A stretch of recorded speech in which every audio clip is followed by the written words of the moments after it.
Most people assume that if you want a decent table saw, you have to drop a small fortune on a professional-grade cabinet model. But then you run into something like this PeakPursuit unit, and it makes you wonder if that conventional wisdom is starting to shift. Right out of the gate, the first thing that hits you is the sheer utility packed into this frame. It's got that 15-amp motor spinning the blade up to 5,000 RPM, which honestly is plenty of punch for ripping through hardwood without the motor bogging down or sounding like it's about to give up the ghost. What's interesting here is the focus on stability.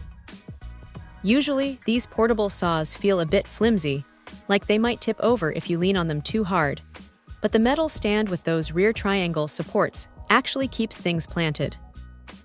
It's a small detail, but it makes a world of difference when you're feeding a longer board through the blade. You've got these side extensions that pop out, giving you a bit more surface area to work with, which is a lifesaver if you're working solo and don't have an outfeed table handy. Now, the adjustments are pretty straightforward.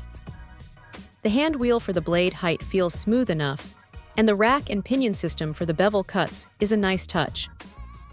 It's not quite as buttery as a high-end industrial saw, but for dialing in those 45-degree angles, it gets the job done without much fuss. You'll notice the dust port tucked away at the back, too. It's not going to keep your shop perfectly spotless, but it does a decent job of catching the bulk of the debris if you've got a shop vac hooked up. Safety-wise, it's got the standard transparent guard, which is nice because you can actually see your cut line without feeling like you're flying blind.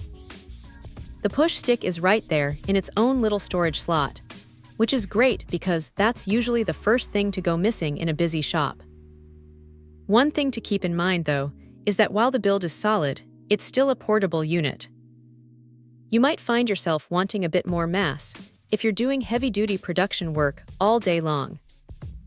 It's definitely geared more toward the home woodworker or someone who needs to save space.